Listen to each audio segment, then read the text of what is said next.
Rodrigo, y muchas gracias por la invitación a participar con este grupo tan notable de escuchas y de compañeros expertos en estos temas.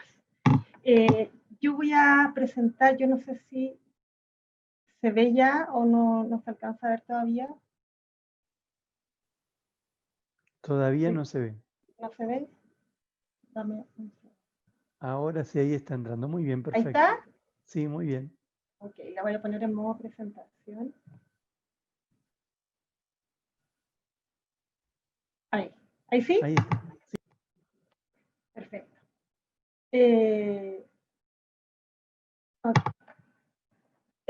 La presentación que les voy a hacer en este minuto es más bien desde el punto de vista de cómo como administración tributaria enfrentamos por un lado todo lo que tenía que ver con la pandemia en términos de gestión de las personas, gestión de nuestros colaboradores en el servicio. Nosotros somos más aproximadamente 5.000 personas, y por otro lado cómo de alguna manera nos hicimos cargo de los dolores y de los problemas que tenían nuestros contribuyentes, y esto ya se extrapoló más allá de los contribuyentes habituales nuestros, sino que en general a nivel de la ciudadanía que sufrió y que está sufriendo los avatares de esta pandemia en términos económicos. Bueno, el 11 de marzo la Organización Mundial de la Salud, como todos sabemos, declara pandemia mundial, y la llegada de esta pandemia a nuestro continente llega de alguna manera tardíamente, y eso nos permite tener alguna suerte de ventana de oportunidad para poder tomar medidas más enérgicas y de manera más temprana respecto a nuestro quehacer, no solo a nivel de administración tributaria, sino como país. Lo que hicimos en este país fue declarar un estado de emergencia sanitaria o un estado de excepción por catástrofe. Se empezaron a promover medidas de higiene más rigurosas y búsqueda y contacto de casos sospechosos, que se ha ido mejorando en el tiempo este tipo de mecanismos y de búsqueda de contactos estrechos para poder ir haciendo mayor control de la dispersión del virus a través de la gente, y así hemos logrado ir de a poquito sabiendo dónde están los casos sospechosos, y de ahí poder mantenerlos aislados para que no sigan contagiando. Y por otro lado, una restricción, que es lo que hacía este estado de excepción, una restricción de movilidad, aglomeración en las calles, cierre de locales, escuelas, universidades, etcétera, que recién hace aproximadamente 2 meses empezamos de a poquito a comenzar a dejar atrás, en función de la región donde esté dándose esta mejora en los contagios. El 18 de marzo, como les comentaba, tuvimos entonces esta declaración por parte del país, y lo que hizo fue reducción del trabajo presencial en el servicio, un cumplimiento remoto de la función pública, no solo a nivel del servicio interno, sino que en general a nivel de todo el Estado, de los 3 poderes del Estado en general. El Congreso también estuvo teletrabajando hasta ahora, muchos de ellos están teletrabajando, asimismo el Poder Judicial y la Administración Central del Estado, y nos dedicamos a asegurar las funciones indispensables y estratégicas del servicio y el monitoreo de los indicadores principales y que no podían quedar fuera de nuestro radar.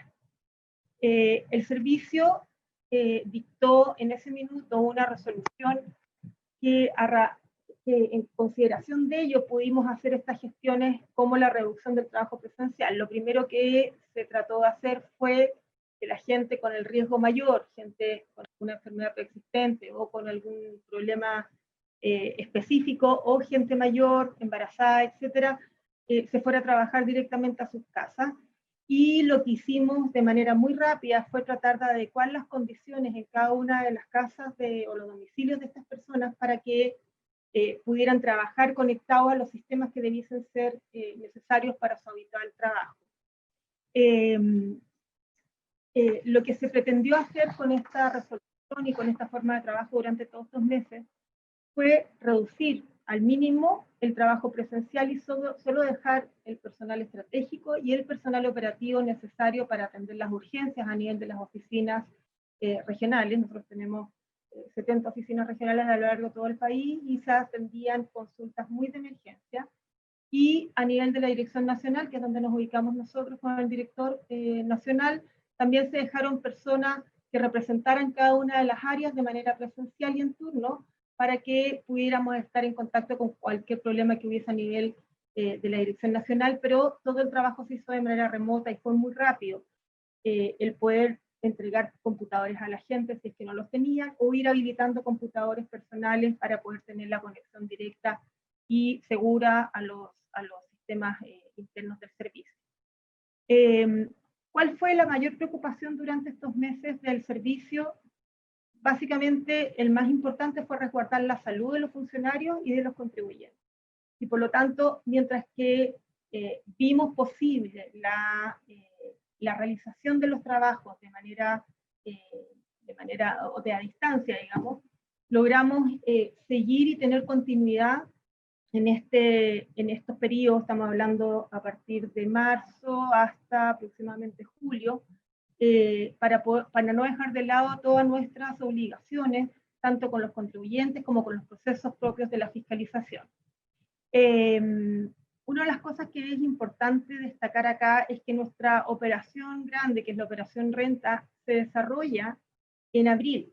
Es la fecha, empiezan a enviarse los documentos y los antecedentes ya a comienzos de año, pero es abril el mes PIC donde muchos contribuyentes, que son personas naturales, van a hacer sus declaraciones y muchos visitan las direcciones regionales, nuestras oficinas, para poder asesorarse y apoyarse en esto.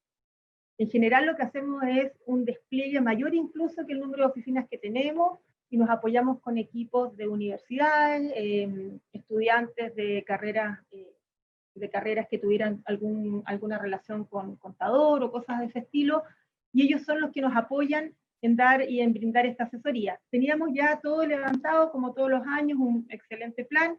Bueno, llega la pandemia y hace que de alguna manera nos convirtamos en una asistencia netamente a distancia, ya sea por consultas a través de la página web o a la mesa de ayuda, lo cual hizo aumentar en hasta 6, 7, 8 veces la cantidad de llamadas normales que atendíamos, y con mucha espera. Eso nos generó de un día para otro una sobrecarga enorme, y el contrato que tenemos en general es un contrato en primera instancia o en el primer nivel de atención que está externalizado, y por lo tanto pudimos de alguna manera hacernos cargo de esta demanda. Luego se determinaron qué equipos debiesen quedarse, y por cada oficina se quedó el director regional con un apoyo de algún equipo directivo y un par de personas más por cualquier necesidad que se tuviera de atender gente directamente. Luego vino el 20 de julio un plan o un programa paso a paso que dictó el gobierno y que tenía relación con el desconfinamiento gradual, que consistía en 5 pasos.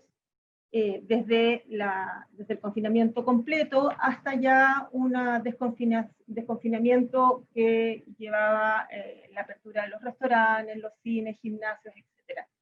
En la etapa 5 hoy día tenemos 2 o 3, esto es por municipalidad, por localidad chica, tenemos 2 o 3 pueblos o ciudades muy pequeñas que ya están en etapa 5, pero es un plan muy flexible. Lo que se hace semana a semana es ir viendo cuáles van pasando, aumentando un nivel el nivel de flexibilización, y algunas regionales o algunos municipios van retrocediendo si es que los indicadores de contagio, etcétera, han ido al alza, y por lo tanto hay que volver a restringir el libre movimiento de la gente.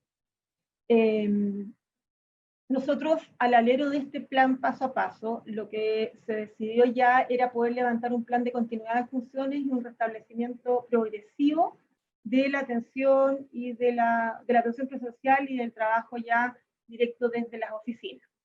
Y es así como pusimos el 14 de septiembre, a través de una resolución que dejaba las resoluciones que dictamos el 18 de marzo atrás, un plan nuevo que hacía o que pretendía que empezáramos a tener más funcionarios atendiendo en las oficinas regionales, y además poder lograr una atención presencial ya no de urgencia, sino que en función de la demanda que normalmente quisieran asistir.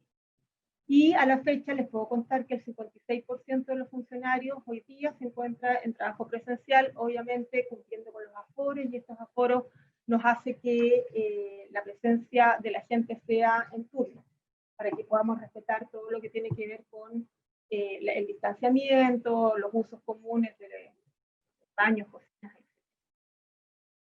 etc. La llegada de la pandemia a Chile, ¿qué desafío nos trajo? ¿O qué desafío nos planteó? Lo primero, y como ya se los comentaba, asegurar la salud de nuestros funcionarios y contribuyentes, instalar con celeridad el trabajo remoto.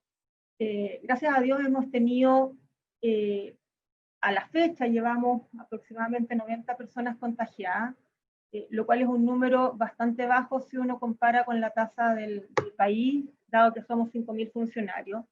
Y tuvimos que lamentar una sola muerte de una compañera de trabajo, de una profesional del norte, que estuvo muy mal durante muchos meses a raíz de la enfermedad y que finalmente falleció hace 2 meses atrás, y lo cual fue muy, muy triste y muy impactante para la institución.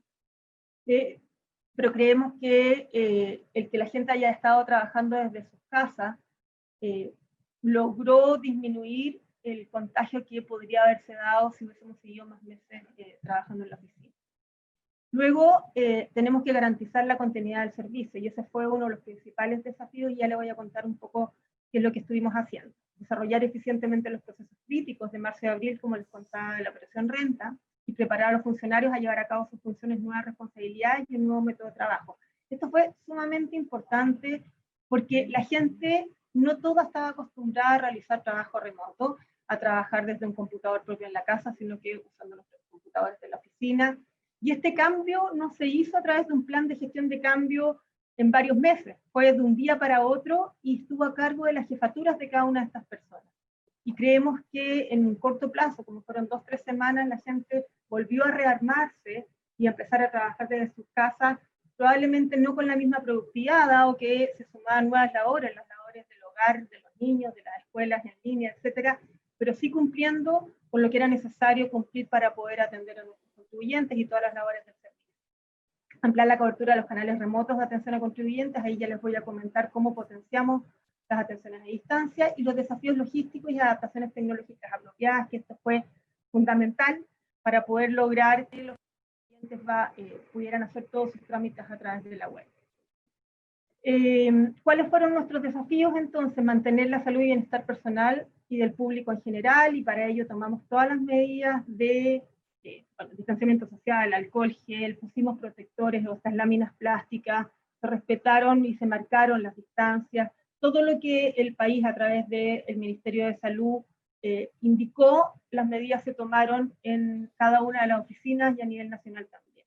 La continuación de las adecuaciones operacionales internas, priorización de las actividades del contribuyente y facilitación de los trámites a distancia, porque efectivamente hicimos de la noche a la mañana o de la mañana a la noche, hicimos un cambio brutal que impactó mucho a cómo se relacionaba el contribuyente con nosotros. Luego implementación de beneficios y medidas de materias tributarias, y luego, y esto ya también se les voy a contar un poco para que vean cuáles fueron particularmente las acciones beneficiosas para poder ayudar a los contribuyentes, y la implementación de medidas de apoyo económico para la ciudadanía que, si bien no estaba dentro de nuestras funciones, llegó a ocupar un lugar importante este último semestre dentro de las funciones que venimos realizando.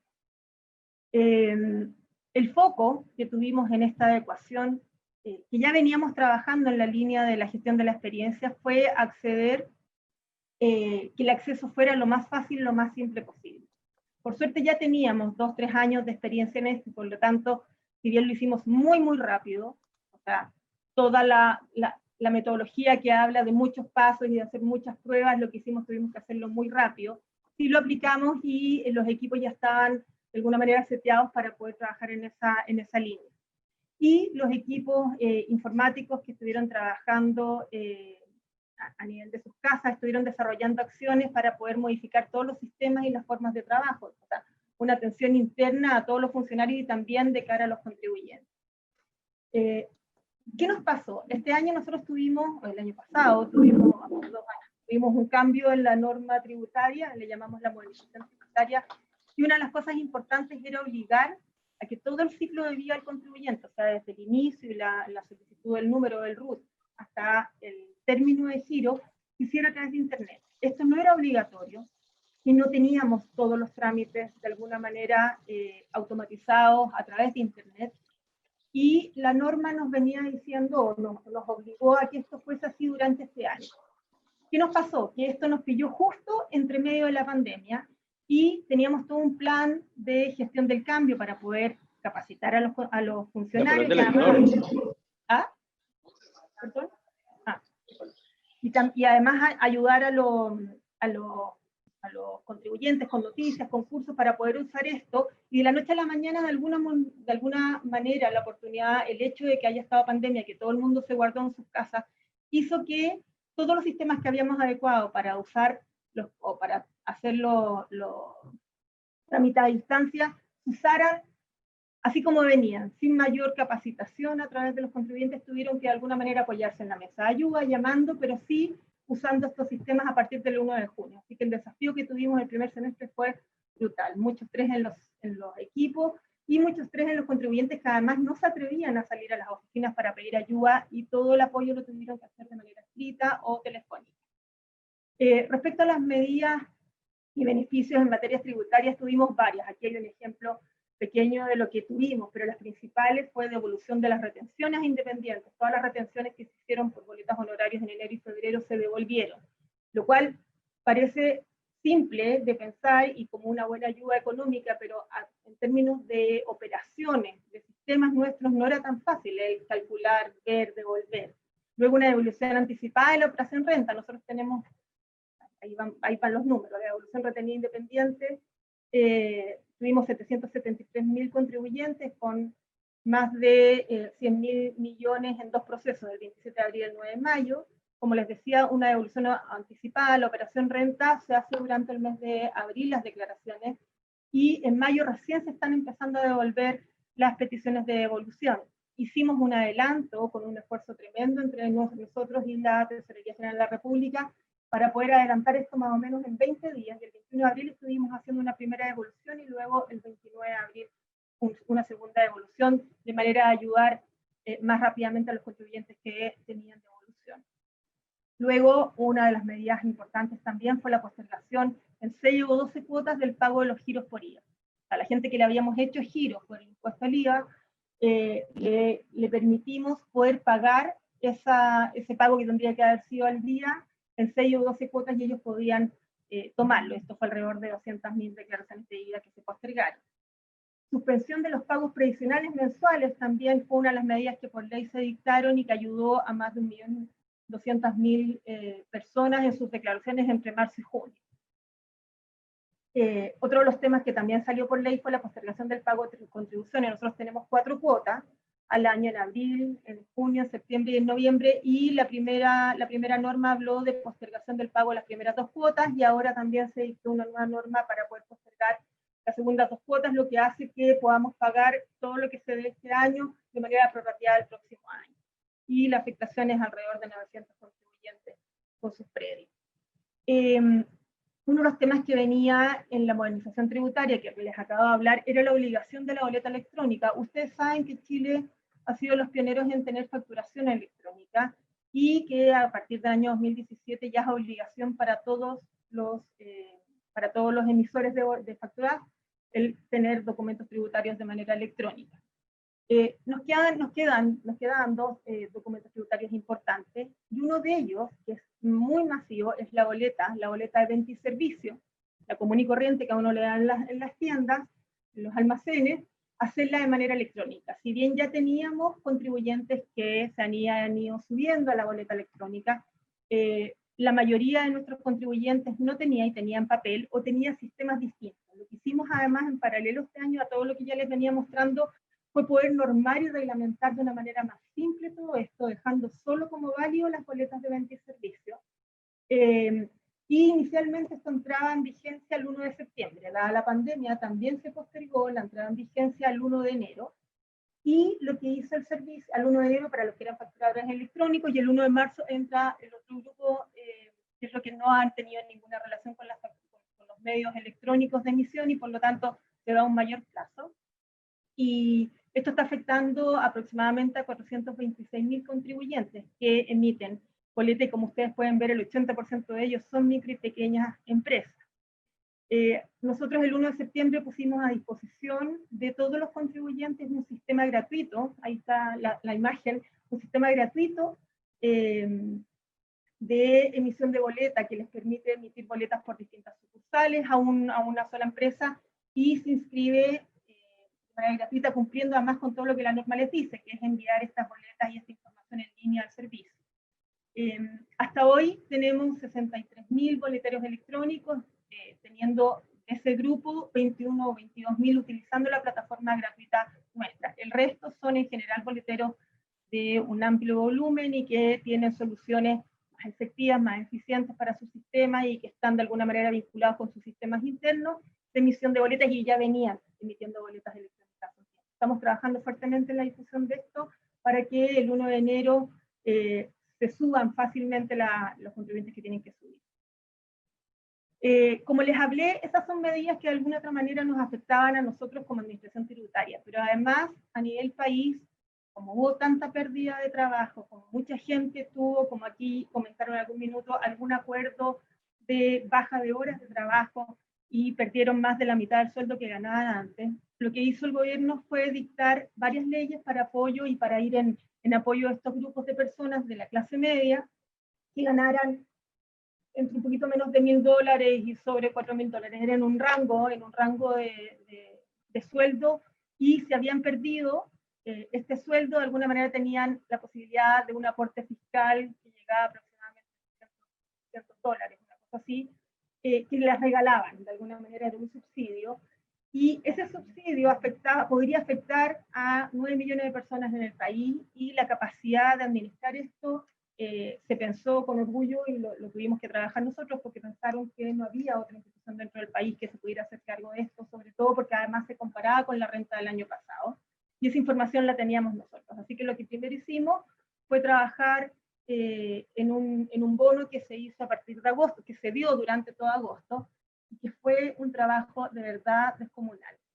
Tuvimos que hacer el nivel de llamadas para apoyar a la gente, fue enorme. La atención que tuvimos en las regionales, ya la gente empezando a desconfinarse para ir a preguntar si correspondía o no el bono o cómo tenía que bajar, fue mucha, pero estamos súper orgullosos por el proceso que hicimos porque más de 1.600.000 personas lograron obtener estos montos, y como ustedes ven es mucho dinero, son 776.000 millones de pesos que se lograron entregar de manera, como subsidio, digamos, de manera gratuita a muchos chilenos que lo necesitaban. Y desde junio en adelante también estuvimos trabajando nosotros, o sea, haciéndonos cargo de la gestión de ello, con préstamos que se entregaban a distintos perfiles de contribuyentes, perfiles independientes, que fue de junio a septiembre, y podían pedirlo mensualmente, y un préstamo solidario, que se le llamó así, para que vaya en ayuda de los dependientes y empresarios individuales, y esto empezó en agosto. Los datos que yo les estoy mostrando acá es a las peticiones que terminaban el 30 de septiembre. Los de octubre no lo tenía procesado, por eso no lo agregué en la presentación. Y también el impacto es alto. La gente por 2-3 meses podía acceder a 800 o 900 dólares mensualmente para poder subsistir mientras que podían recuperar su trabajo. Como lo pueden ver, a nivel de préstamos totales estamos hablando de cubrir una demanda de 2.300.000 contribuyentes y más de 733.000 millones de pesos repartidos y apoyados. ¿Qué desafíos tenemos post pandemia? El principal desafío hoy día es mantener y monitorear las medidas de seguridad para funcionarios y contribuyentes. Yo me imagino que, como ya lo han visto en Europa también, la gente de alguna manera se va relajando de que no hay contagio y empieza a relajar las medidas del uso de la mascarilla o del acercamiento o no respetar el metro. Y ese tipo de medidas somos nosotros como equipo directivo que tenemos que preocuparnos de que las medidas de seguridad se sigan adoptando, y no se relaje, porque eso va a incidir directamente en el modelo de contagio. Sabemos que esto sigue. Por el ejemplo que ya tenemos de Europa, es muy probable que entre marzo y abril tengamos un rebrote. Es cuando empieza nuevamente el año a funcionar y empieza nuestra nueva operación renta. Y por lo tanto, esa administración de la incertidumbre tenemos que tenerla muy, muy clara y ver cómo vamos a tener el plan completo el próximo año para poder hacernos cargo de estos hitos importantes dentro del año tributario. También por el lado del avance en la colaboración del trabajo público-privado para la entrega de beneficios. Nos dimos cuenta con estas nuevas funciones que tuvimos que desarrollar este semestre, que hay mucha información que no está compartida entre distintos entes públicos y entes privados y públicos. Hicimos un trabajo muy arduo en poder obtener información de personas que no eran necesariamente contribuyentes nuestros, porque ganaban menos que lo que gana un contribuyente que tiene que pagar un impuesto, y por lo tanto tuvimos que ir recorriendo muchas organizaciones para pedir estos datos. Creemos que aquí hay un lindo desafío para poder hacer un trabajo colaborativo a un corto plazo y tener toda la información recopilada de manera tal de además no pedirle al contribuyente o al ciudadano que tenga que entregarnos esa información. Finalmente, fortalecer el cumplimiento tributario haciendo acciones de facilitación, porque creemos que a través de la facilitación se puede hacer un mejor cumplimiento, haciendo trámites simples y expeditos para contar con los recursos que el país requiere para el desarrollo. Sabemos que todos los recursos que están saliendo de alguna manera tenemos que cubrirlos con una mejor fiscalización, con un mayor cumplimiento tributario, y mientras que esto esté así, es labor nuestra, labor de esta institución, tener que fiscalizar ahora remotamente de una manera eficiente y eficaz para poder lograr tener los recursos. Obviamente estamos trabajando también en dos líneas importantes, que es incentivar la formalización de los emprendimientos y generar planes de regularización de iniciativas de comercio surgidos en esta pandemia. Me imagino que en otros países habrá pasado lo mismo, pero se vendía desde mascarillas, comida, platos preparados, o sea, hubo de todo. La gente trató de subsistir de esa manera y la gente compraba con despacho en los domicilios. Y muchos de ellos son comercios informales que se levantaron ahora y que tenemos que hacernos cargo para regularizarnos y empezar a poder obtener los impuestos que corresponden desde esos comercios. Y finalmente, sí o sí, que ya veníamos trabajando en esta línea, pero se hace mucho más necesaria para poder quizás visualizar a corto o a mediano y corto plazo, perdón, a mediano y largo plazo un trabajo ya más desde el domicilio, más un teletrabajo que volver todos a trabajar desde las oficinas, porque nos dimos cuenta que muchos de los trabajos que se hacen dentro del servicio se pueden realizar a distancia, y por lo tanto para eso necesitamos tener una infraestructura de TI más robusta para el trabajo a nivel remoto. Bueno, el compromiso del servicio se mantiene inalterable y continuamos respondiendo de acuerdo a la vocación que nos caracteriza. Eso. No sé